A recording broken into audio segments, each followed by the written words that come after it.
Então, pessoal, hoje a gente vai falar sobre a força elástica. E para a gente falar sobre a força elástica, a gente tem que primeiro saber o que quer dizer ser elástico. Então, todo material ele possui uma certa elasticidade. E o que isso quer dizer? Isso quer dizer que se você deformar esse material, por exemplo, uma borracha, se você puxa essa borracha, se você traciona ela, ela vai se deformar e ela vai, quando você soltar, ela vai retornar basicamente para a mesma largura que ela tinha, o mesmo comprimento que ela tinha. Então, por ela retornar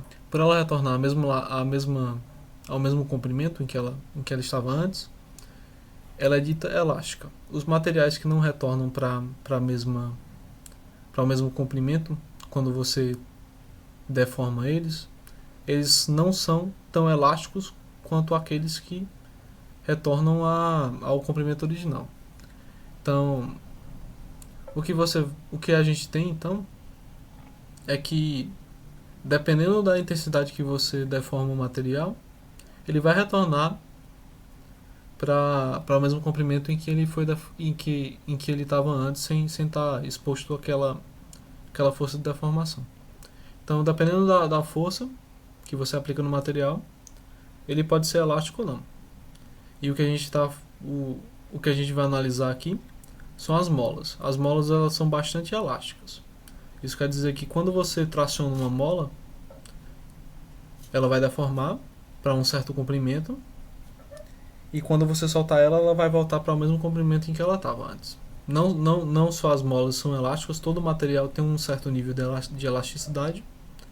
As molas são objetos bastante elásticos, mas qualquer material é elástico. O aço, por exemplo, o próprio aço é elástico. Os tecidos do nosso corpo são elásticos, principalmente o colágeno. Alguns órgãos do nosso corpo são bastante elásticos, como as artérias, principalmente a artéria aorta. Então, depende do tipo de material, ele pode ser bastante elástico ou não. E o que é que define essa elasticidade?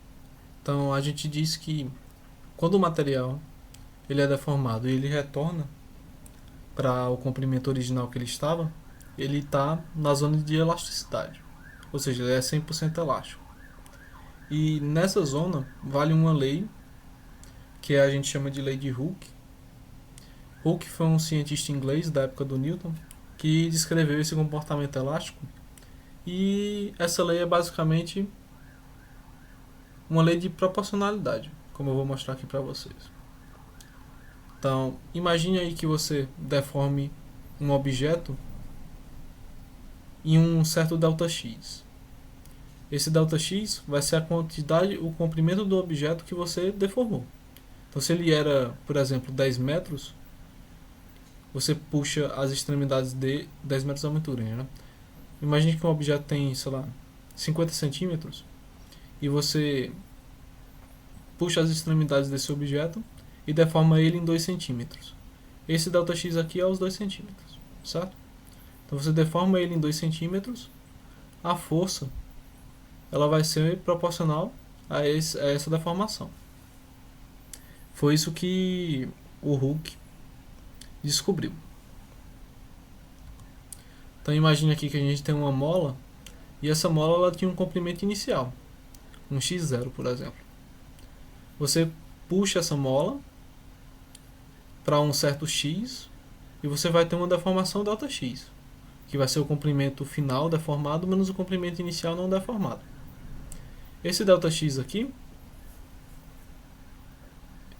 vai ser a deformação da mola, e a força que a mola vai armazenar vai ter que ser igual a uma proporção dessa deformação. Então veja só que esse ΔX não é um ΔX qualquer. Você tem que verificar qual é a deformação da mola com relação ao seu comprimento inicial.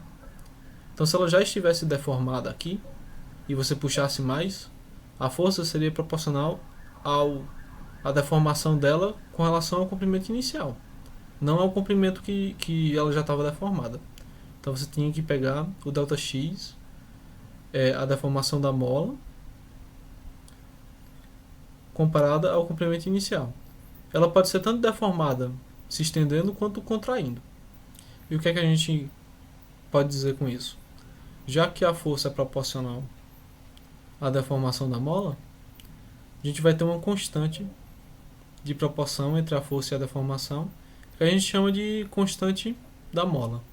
Toda mola tem uma constante, e essa constante representa o quão é difícil você deformar a mola, né? Então veja só, se a constante da mola for grande, você vai precisar de uma força muito grande para fazer uma deformação. Se a constante for pequena, você vai precisar de uma força pequena para fazer uma deformação. Se essas duas deformações forem iguais, né? Então, se eu tivesse uma constante de 100 Nm, por exemplo, Newton por metro. Veja só que a unidade da constante vai ser unidade de força por unidade de metro, né? Então vai ser Newton por metro. Se essa constante for, por exemplo, de 100, vou precisar fazer uma força muito maior para deformar, sei lá, 2 centímetros, do que eu teria que fazer para uma mola com uma constante de 10, por exemplo, 10 Newton por metro. Então, se a gente deforma a mola, independente de ser estendendo a mola, como está aqui, ou contraindo a mola, ou seja, você teria que empurrar a mola para cá, você vai ter um ΔX, e esse ΔX vai dizer que a força da mola é proporcional a essa deformação. Qual seria a direção da força da mola nesses casos? Vamos pensar aqui. Quando você puxa a mola para cá, no seu dedo, você vai sentir a força da mola vindo nessa direção aqui, né? Onde está o ponteiro do meu mouse indo. Então ela vai tender a puxar o seu dedo para voltar à posição inicial. Já a reação da mola vai ser contrária a essa daqui, que vai ser como se fosse uma força puxando a mola. Da mesma forma quando você empurra a mola. Quando você empurra a mola e contrai ela para um comprimento menor do que x0, você está comprimindo a mola, ela também vai empurrar sua mão em direção contrária à força que você está aplicando, e na própria mola vai ter uma reação em direção oposta, empurrando a mola. Então a lei de Hooke é basicamente isso. É só você conhecer, saber o que é que significa esse ΔX, saber o que significa K, e saber o que é uma mola e o que é elasticidade. E a gente vai resolver um probleminha em seguida dessa aula para fixar esse conteúdo.